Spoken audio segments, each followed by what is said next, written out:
আপনারা যত ধরনের যদি সমালোচনা থাকে সেটা করবেন, কিন্তু যে চক্রান্তের আলামত আমরা নানা দিক থেকে শুনতে পাচ্ছি সেটি যেন না হয় নানাভাবেই।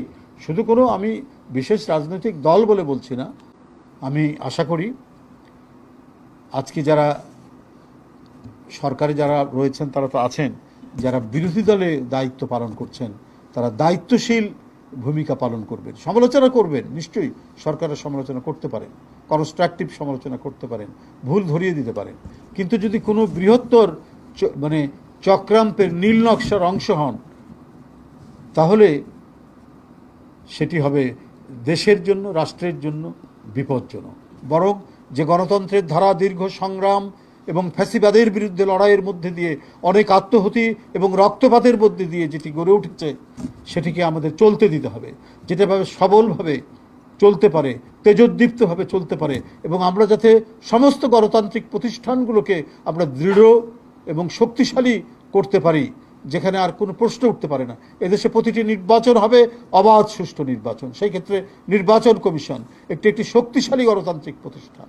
আমাদের আইনের শাসন, আমাদের প্রশাসন, পুলিশ সবগুলোকে নিরপেক্ষ এবং শক্তিশালী করার যে দৃঢ় অঙ্গীকার মাননীয় প্রধানমন্ত্রী করেছেন, যে পদক্ষেপগুলি নিচ্ছেন, সেই পদক্ষেপগুলি প্রতিষ্ঠানকে শক্তিশালী করার।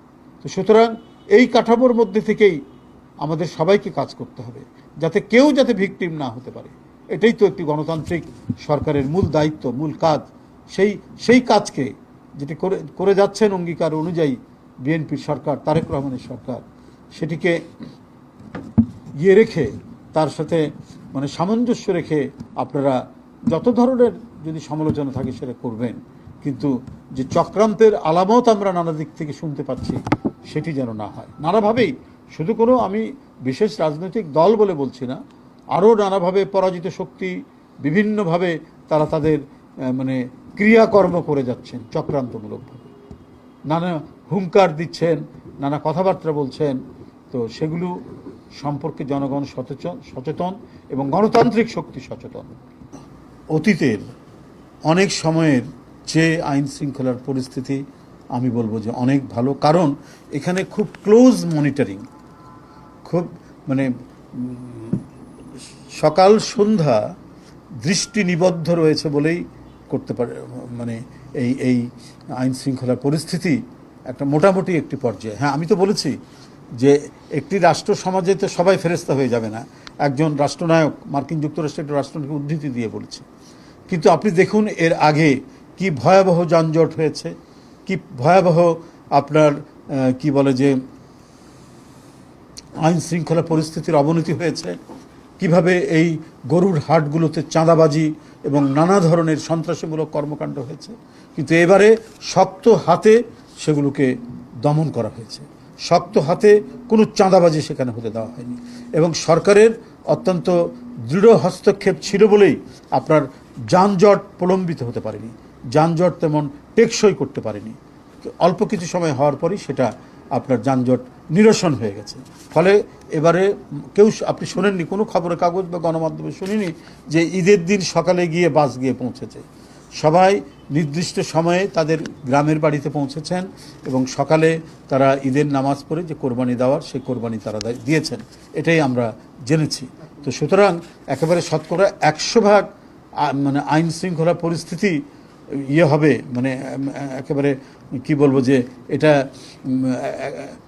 আইন শৃঙ্খলা পরিস্থিতির অবনতি তো নয়, বরং একবার সফেদ পরিস্থিতি তৈরি হবে রাতারাতি, এমন কোনো কথা নেই। একেবারে রাতারাতি যে কিছুই হবে না তা তো বলা যেতে পারে না, পৃথিবীর কোন দেশে সেটি নেই। তবে দেখতে হবে যে আইনের শাসনটা বলবৎ আছে কিনা, অপরাধ করলে তার শাস্তি হচ্ছে কিনা, এবং অপরাধী যারা তারা ধরা পড়ছে কিনা।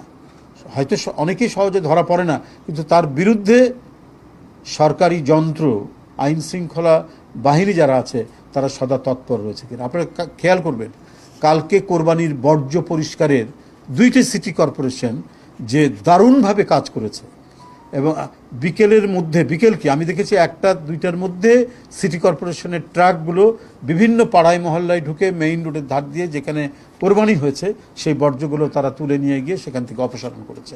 এই যে মানে সদা তৎপর একটি প্রতিষ্ঠান উত্তর এবং দক্ষিণ যেভাবে কাজ করেছে, এটা তো দৃষ্টান্তহীন। আগে তো আমরা এই ধরনের দেখিনি। তার মানে যে সরকার সব কিছুই মানে খুব দৃঢ়ভাবে জিনিসগুলোকে পর্যবেক্ষণ করছেন এবং সেগুলোকে যেখানে সমস্যা হচ্ছে সেই সমস্যা নিরসনে দ্রুত গতিতে সেখানে পদক্ষেপ গ্রহণ করছেন।